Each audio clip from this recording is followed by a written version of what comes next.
Eh bien bonsoir à tous les amis, supporters sportifs parisiens, parisiennes, angevins, angevines, supporters, supportrices d'autres clubs, amoureux, amoureuses du football, bienvenue à vous. Bah écoutez les amis, je suis très content de vous retrouver pour ce nouvel avant-match comme d'habitude. Veille de match, l'avant-match du Paris Saint-Germain. Donc le Paris Saint-Germain demain, et oui, il faut pas se faire avoir, parce qu'il y en a qui ont cru qu'on jouait samedi soir. Non, c'est demain soir, on joue vendredi soir à 21h, donc on se déplace à Angers. Voilà, vous avez vu, beau gosse le maillot noir, le petit t-shirt noir, c'est un t-shirt tout ça, mais c'est pas PSG, beau gosse. Franchement là, je t'avouerai que je me regarde là, si je serais une femme, je m'épouserais, tu vois. Le gros narcissique, tu sais. Ça va aller les Nasser et compagnie, ça va aller, ça vous dérange pas trop parce que je suis en noir. Alors je suis pas en tribune Boulogne et je suis pas debout en train de chanter, ça devrait aller quand même, ça passe, j'ai le droit, C'est honteux. Je fais référence aux mails qu'ont reçus les gens en tribune Boulogne là, avec des consignes de dictature, ne pas se lever, ne pas chanter, ne pas emmener de drapeau. Pas emmener de drapeau du PSG à Boulogne, au Parc des Princes. La honte! La honte! Vraiment, ça me donne envie de gerber. Et pas le droit de venir en noir, c'est la dictature, Alors, faut surtout pas venir avec des drapeaux du PSG que t'as acheté certainement dans leur boutique, dans la tribune Boulogne, une tribune quand même historique au PSG au niveau de l'ambiance. Et surtout, ne pas venir, faut pas venir non plus avec le maillot noir qu'ils ont vendu, parce que c'est un maillot noir. Non mais franchement, quelle honte, quelle pitrerie ces dirigeants. Bref, j'en ai parlé de tout ça, je voulais faire une vidéo spéciale, mais voilà, j'en ai parlé dans mon live mardi soir, j'allais pas refaire une vidéo à côté. J'en ai parlé dans mon live YouTube mardi soir, si tu l'as pas vu, je te mets le lien dans la description et en commentaire. J'en parle à partir de 52 minutes et 45 secondes de tout ça. Ce mail de la honte, j'en parle. Bref, encore une fois, ça prouve bien que les dirigeants du PSG chient sur notre histoire, notre identité, chient sur l'histoire de ce stade aussi, le Parc des Princes. Depuis le temps que je vous le dis que le vrai Parc des Princes, ça fait très longtemps qu'on l'a quitté. Et chient sur nous les supporters, tu vois, les supporters ils s'en fichent de notre avis, ils s'en fichent de ce qu'on pense. Voilà. Vaut mieux avoir des footix en maillot Argentine dans une tribune historique comme celle de Boulogne, que qui ne sont là que pour Messi, qui n'ont rien à faire du PSG, plutôt que des vrais fervents supporters qui veulent venir encourager le Paris Saint-Germain et qui seront là après Messi et qui étaient là bien avant. Mais bon, bref, c'est comme ça. Quand on pense qu'au business, au pognon, bref. En tout cas, à vomir, ces dirigeants. Ils me foutent de plus en plus à nausée, c'est un délire.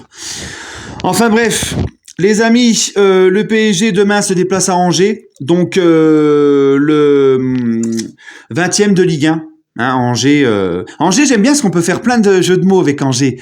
Angers, PSG, déplacement à Angers, PSG, le match de tous les dangers. Le PSG s'est placé à Angers le PSG à Angers pour un match à enjeu. Oui, parce qu'on joue le titre et Angers essaye un infime espoir encore, même si ça va être difficile de se maintenir. Le PSG à Angers pour un match à enjeu. Ne pas confondre avec un match à arranger. Faut pas confondre le match à Angers avec le match à arranger, comme ça a été le cas de Marseille en 93. Tu vois, Angers démon. Tu vois, j'ai oublié de ranger ma chambre. Je sais, c'est nul. Ouais, ça va. Vaut mieux des gens comme moi qui rigolent, qui sont de bonne humeur, qui ont de l'humour, qui rigolent. C'est mieux que les 3/4 des Français qu'on croise dans la rue qui tirent la gueule. Ah merde, cette vie de merde. Il y en a marre de tout ça. Puis tu les croises, tu leur dis bonjour. Ça, bon. Bonjour, connard, bonjour toi-même. Ils sont aigris, ils font la gueule. Il y en a assez qui font la gueule. Donc c'est bien mieux de voir quelqu'un comme moi qui a la bonne humeur et qui a un sourire. Et en plus un sourire, beau gosse. Le gros narcissique. Et oui, c'est moi, je sais. Bref les amis, allez, on commence cet avant-match. Écoutez, le SCO, 20e de Ligue 1. 14 points seulement, ils sont à 17 points, c'est pour ça que je te dis, ça serait vraiment miraculeux qu'ils se sauvent de la relégation. C'est quasiment fini, on le sait. C'est pas encore mathématiquement et officiel, mais bon voilà. Même je pense les supporters d'Angers, si vous êtes là, laissez-moi un commentaire. Je pense qu'ils sont tous résignés. Voilà, ils sont à 17 points du premier non relégable. 31 matchs joués, 3 victoires seulement, 5 nuls, 23 défaites, 24 buts marqués seulement et 66 buts encaissés. Les 5 derniers matchs d'Angers. Angers-Toulouse 2-0 pour Toulouse, Lens-Angers 3-0 pour Lens, Angers-Nice 1 partout, Angers-Lille 1-0 pour Angers et Clermont-Angers 2-1. Au match aller, nous étions imposés 2-0 au Parc des Princes. Les 5 dernières confrontations entre le PSG et Angers à Angers et en Ligue 1. 2016-2017, victoire du PSG 2-0. 2017-2018, victoire du PSG 5-0. 2018-2019, on s'impose 2-1 là-bas. Le PSG s'impose 2-1 là-bas. 2020-2021, parce qu'en 2019-2020, avec l'arrêt du championnat avec le Covid, il n'y a pas eu de Angers-PSG. 2020-2021, Angers-PSG, 1-0 pour le PSG. Et 2021-2022, l'année dernière, on s'impose 3-0 là-bas. Donc que des victoires, et sur les 5 derniers matchs qui se sont joués entre Angers et le PSG à Angers, les 5 derniers matchs, Angers n'aura mis qu'un seul but en 5 matchs à domicile contre nous.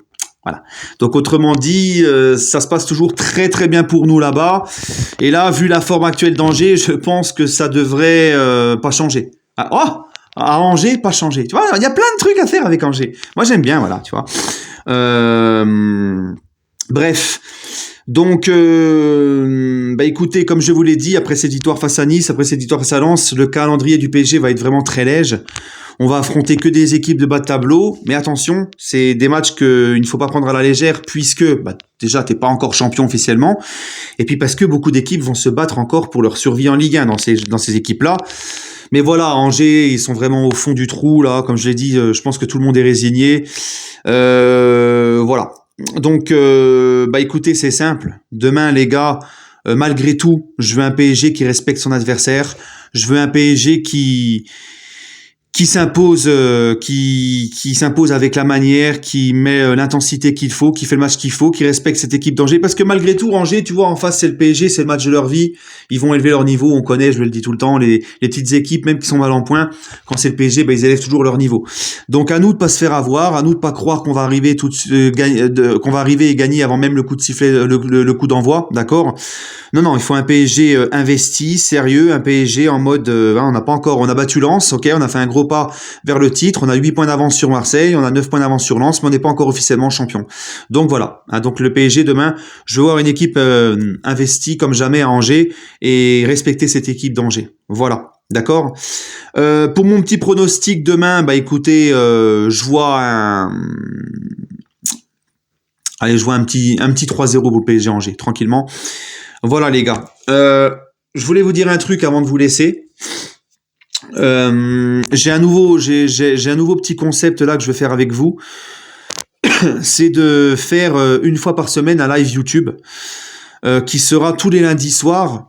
Sauf si j'ai un gros empêchement, comme ça a été le cas cette semaine, j'avais repoussé au mardi, j'avais eu un empêchement de dernière minute lundi, mais normalement tous les lundis soirs, d'accord, je fais un live sur YouTube à partir de 18h30, un live qui durera jusqu'à 19h30, 20h on va dire, voilà, 1h voire 1h30 max, où je serai avec vous et où vous serez en chat avec moi en direct, vous poserez vos questions, on reviendra sur le match du week-end du PSG. On reviendra, et ça c'est un concept qui sera aussi la saison prochaine. Donc ça sera, on fera les avant-matchs de Ligue des Champions, on reviendra sur les journées de championnat qu'il y a eu juste avant le week-end, le week-end qui est arrivé juste avant puisque ça sera le lundi. Donc on reviendra sur le dernier match en championnat. On fera l'actualité du PSG, je répondrai à vos questions. Voilà, un petit rendez-vous une fois par semaine entre vous et moi, voilà, en direct. Mon émission s'appellera PSG for Live. Tu vois, PSG for Live. Donc c'est un nouveau concept. Ça sera un petit live une fois par semaine. Donc normalement le lundi de 18h30 à 19h30, voire 20h grand max. Voilà. Donc ça a commencé cette semaine. Je l'ai fait mardi pour un empêchement lundi. Bref, tu m'as compris. Et puis donc lundi, je vous donne rendez-vous lundi pour ce prochain live. Et bien évidemment, je vous donne aussi également rendez-vous demain pour le débrief à chaud. Et puis ce week-end, s'il n'y a pas de grosse actu qui demande de ma part de faire une vidéo et de réagir en vidéo, je pense que ce week-end, je ferai la suite du parcours du PSG, l'histoire du PSG en Coupe de France, les Coupes de France remportées par le PSG avant les Qataris. Voilà, il faut continuer cette série. Voilà les amis, écoutez, n'hésitez pas à me donner votre pronostic en commentaire. Et puis, toujours et encore les amis, voilà, allez Paris.